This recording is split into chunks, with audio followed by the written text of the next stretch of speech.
Не знам дали се сеќавате на ајкулите што плива во Вардар, на споменикот на диазапамот во центарот на Скопје, на риболовот во дупките во улиците, но човекот кој што стои зад 90% од овие урбани уметнички герила акции е утрово гостин Никола Писарев, историчар на уметност од Центарот за современи уметности во Скопје и активист. Добро утро, Никола. Добро утро, Сашка. Дали последната акција што ја спроведовте беше вчера во Битола, каде што од утрото осамнаа надписи на некои од улиците од типот Тендерска, Неископана, Калдоколена, Езерска, улица Неѓада езера и така. Рековте дека тоа се вистинските. Тоа се вистинските имиња за со оглед на катастрофалните состојби со голем дел од улиците во градот Битола. Јас се надевам дека оваа последна, пошто со вас никогаш не се знае, можеби додека зборуваме веќе има некоја... Никад не се знае.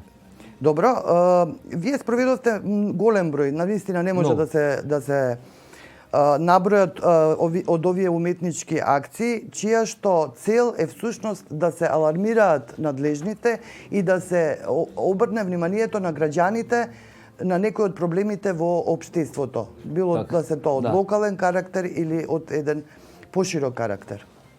Така, значи веќе 6-7 години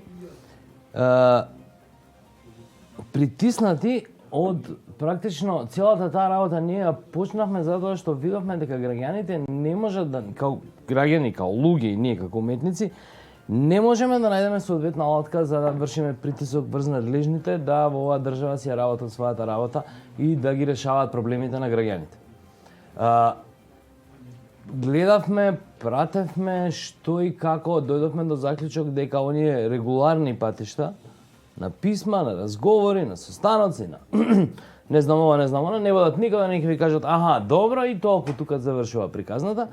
И после практично таа цела методологија на креативен активизам сами ја ковавме за да ја вклучиме јавноста. Оти службите на државата и самата држава Македонија без разлика која е на власт, во целата исполитизираност има една добра работа, а тоа е што се мери се во пари и во гласови.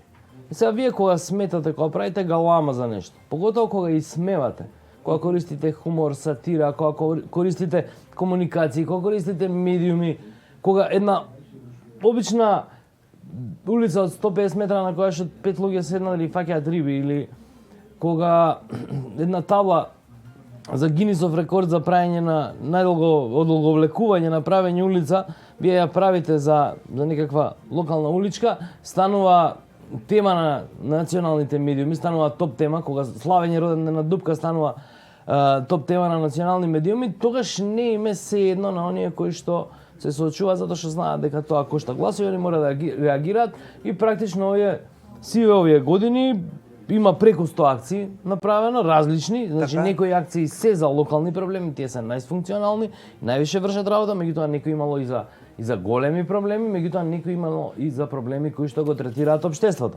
Па сме зборувале и за екологија, сме зборувале за загаден воздух следствено на новата цементара уште 2014, 15, 12, 13, кога никој не зборува.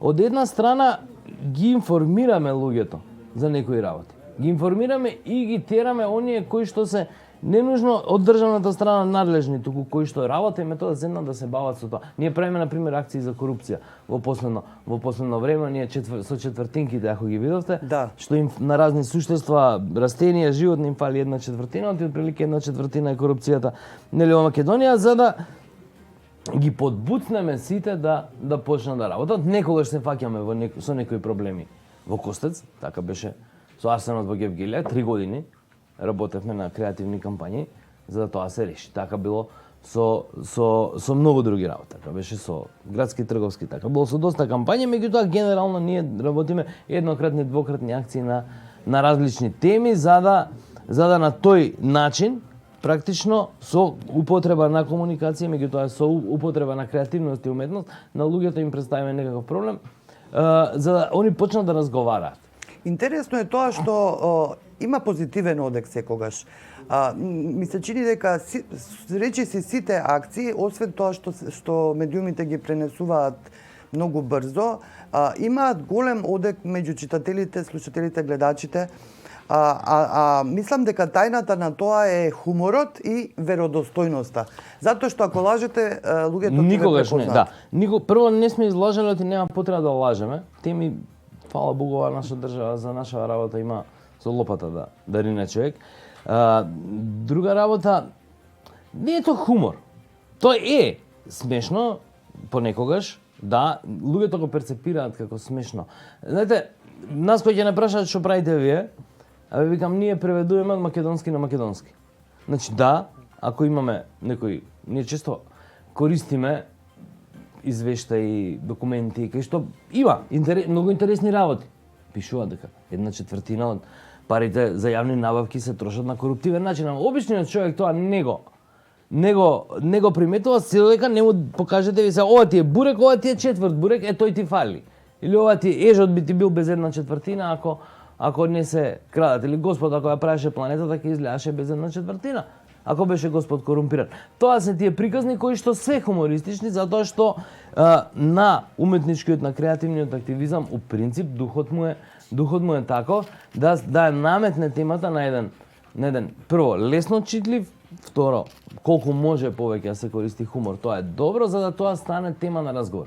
Затоа што во современите демократии, разговорната демократија е многу битна работа. И сега кога луѓето разговараат за нешто, ако денеска ние, односно вчера во Битола луѓето разговарале зошто таа улица која што се вика Тендерска е недоквакана и недонаправена, зошто таа улица која што се вика Езерска, улица на 1000 езера, има 1000 езера на неизе, зошто таа улица Калдо Колена се вика така, луѓето разговараат за тоа. Кога луѓето разговараат, со самото тоа се креира и се создава критична маса која што апсолутно делува на оној кој што ги носи одлуките и кој што ги прави работите за да реагира.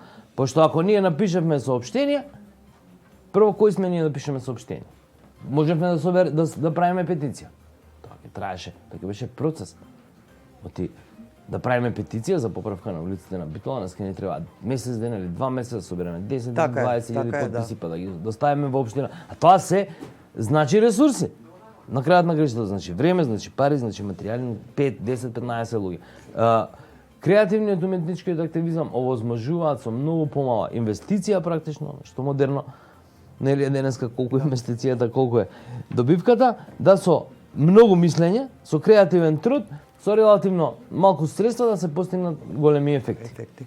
Вие соработувате и со поголем број на други активистички организации, со невладини организации. Да. И се надевам дека нема да прекинете, нема да престанете. Нема. За сега не, уште сигурно долго време. Бидејќи и требаме на оваа држава. Да, се сеќаваме сите дека овие ваши акции почна во времето на претходната власт, во време кога луѓето и се плашеа да коментираат јавно за некои работи, но она што е интересно, продолживте и кога се смени власта, ќе продолжите и понатаму. Ќе продолжиме затоа што ние реагираме на потребите на граѓаните.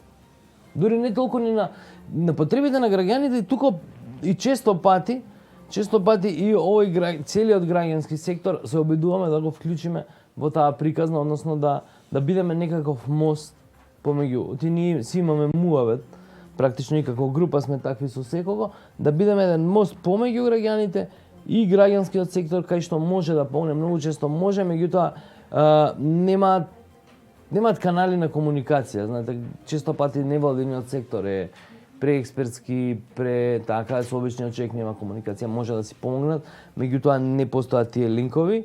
Ние, како луѓе од културата, од некаква уметничка провиненција, ние е многу полесно да ги креираме тие работи. Инаку што се однесува до тоа, почнавме во времето на ВМРО, затоа што ни требаше нешто да ги охрабриме луѓето дека еве некој, гледате, сега ние што правиме, охрабрете се барем да излезете на протест. И ден денеска го правиме тоа. Така е. И ден денеска го правиме тоа на локално ниво, на централно ниво за различни теми. Ги охрабрувавме луѓето пред Нова година, сега ќе спремаме веќе нова една акција за корупција. И сплетна акција, им викаме, еве, ние збориме за 1/4. Отворено зборуваме за тоа. Благодарам, Никола Писарев. Ве очекувам и во некоја друга прилика во утрински брифинг.